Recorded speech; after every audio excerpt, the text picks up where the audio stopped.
حسینی قادری حسینی قادری حسینی قادری حسینی قادری،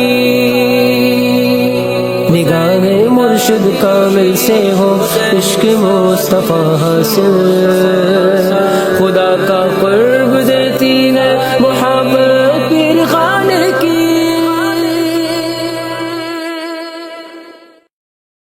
الحمدللہ رب العالمین، الصلاۃ والسلام علی سید الانبیاء والمرسلین وعلی آلہ واصحابہ اجمعین، اما بعد، فاعوذ باللہ من الشیطان الرجیم، بسم اللہ الرحمن الرحیم۔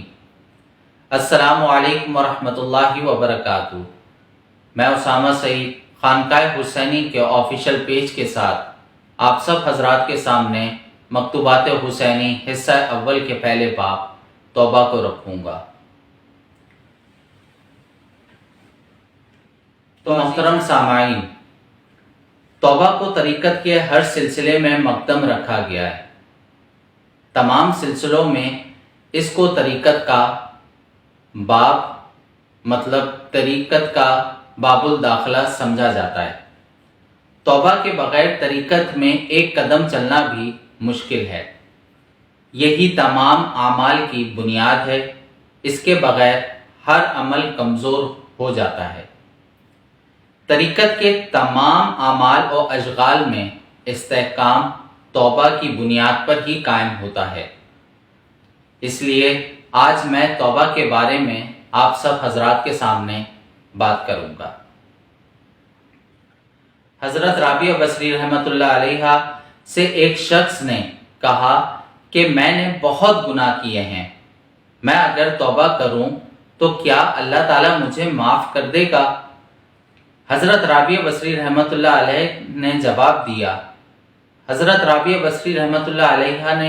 دیا، اصل معاملہ یوں نہیں بلکہ یوں ہے کہ اللہ تعالیٰ تجھے معاف کر دے گا تبھی تو توبہ کرے گا۔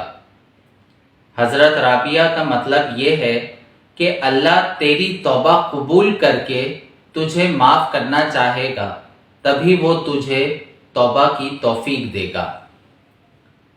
اس لیے محترم سامعین، توبہ نہ کرنا یا توبہ میں تاخیر کرنا بے توفیقی کی علامت ہوتی ہے، اور یہ ایک خطرناک صورتحال ہے۔ اس لیے توبہ کی طرف فوری توجہ کرنا چاہیے۔ بندہ جب توبہ کرتا ہے تو اللہ تعالیٰ اس طرح معاف فرما دیتے ہیں جیسے اس نے کوئی گناہ کیا ہی نہ ہو۔ اس کے سارے گناہ نامہ اعمال سے مٹا دیے جاتے ہیں۔ آپ صلی اللہ علیہ وسلم نے فرمایا ہے، گناہ سے توبہ کرنے والا ایسے ہو جاتا ہے جیسے اس نے کوئی گناہ کیا ہی نہ ہو۔ اللہ تعالیٰ کے اتنے بڑے فضل و کرم کے باوجود اگر ہم توبہ نہ کریں تو اس سے بڑی بدبختی اور کیا ہو سکتی ہے۔ گناہوں کے ساتھ ایمان کی تکمیل نہیں ہوتی۔ گناہ اور ایمان دو متضاد چیزیں ہیں جو ایک ساتھ جمع نہیں ہو سکتے۔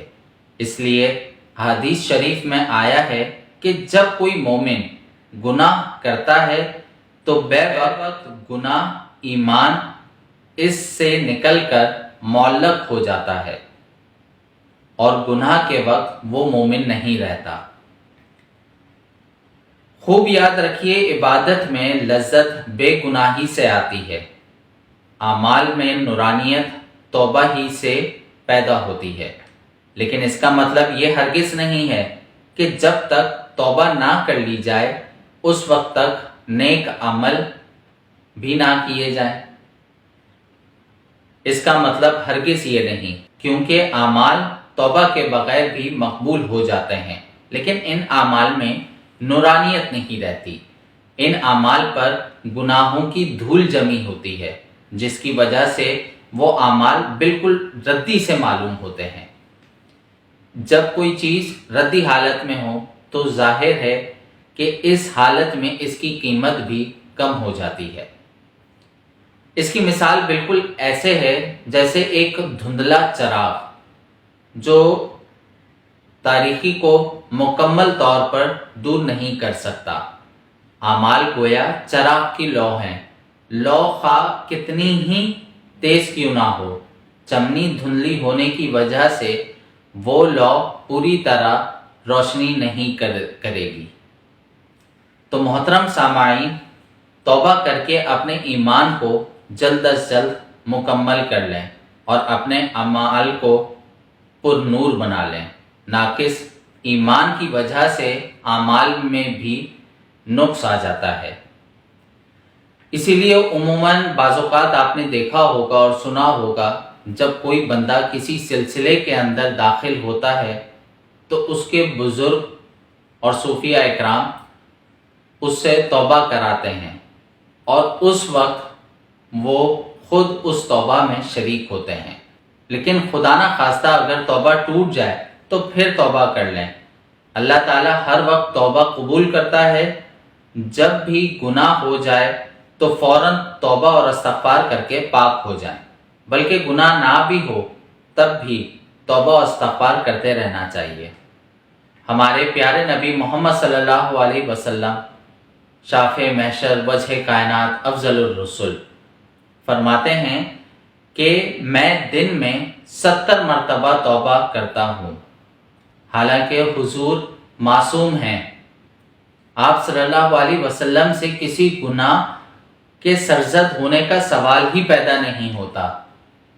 تو محترم سامعین، اب آپ خود یہاں پر سوچیں کہ ہمیں کتنی توبہ کرنی چاہیے۔ توبہ بندگی کی زینت ہے، اس سے ابدیت اور عبادت میں حسن آتا ہے اور بندہ کمال کی طرف ترقی کرتا جاتا ہے۔ اللہ تعالیٰ نے ہر عمل کو مؤثر بنایا ہے، خواہ وہ اچھا ہو یا برا۔ ہر عمل کا ایک اثر ضرور ہوتا ہے۔ گناہ کا اثر احتراق ہے، یعنی جلنا۔ دنیا میں ندامت کی آگ ہے اور آخرت میں دوزخ کی آگ۔ اگر دنیا میں ندامت کی آگ میں نہ جلو گے تو آخرت میں دوزخ کی آگ میں جلنا ہوگا۔ اس لیے بہتر یہ ہے کہ دنیا میں ندامت کی آگ میں جل جاؤ تاکہ آخرت میں دوزخ کی آگ سے بچ سکو۔ تو جناب اعلیٰ خوب یاد رکھیے، توبہ کے 2 جز ہیں۔ ایک ندامت یعنی گناہ پر نادم اور شرمندہ ہونا، دوسرا جز عزم ہے، یعنی آئندہ ارتکاب گناہ نہ کرنے کا پختہ ارادہ۔ بندے کے لیے صرف یہ عزم کرنا ضروری ہے، آگے منزل کا راستہ خود بخود اللہ دکھا دیتے ہیں، اور عزم سچا اور پختہ ہو تو منزل کا راستہ خود بخود روشن ہوتا جاتا ہے۔ تو محترم سامعین، یہاں پر توبہ کرنے کا بہترین طریقہ یہ ہے کہ 2 رکعت نفل پڑھ کر سجدہ ریز ہو جائیں۔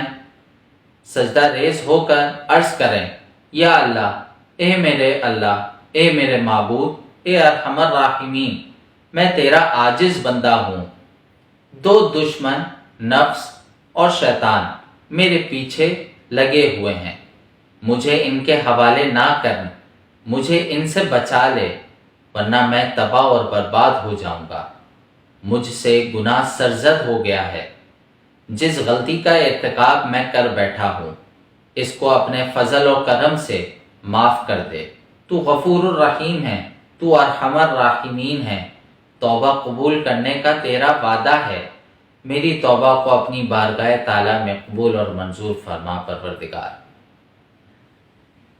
دیکھیں، جب کوئی بچہ غلطی کرتا ہے تو وہ ماں سے بھاگتا نہیں بلکہ ماں ہی کی گود میں گھستا ہے، اس کے دامن سے لپٹتا ہے، تو ماں اس کو دور نہیں کرتی، دھتکارتی نہیں، بلکہ اپنے سے چمٹا لیتی ہے، اسے گود میں اٹھا لیتی ہے، پیار کرتی ہے۔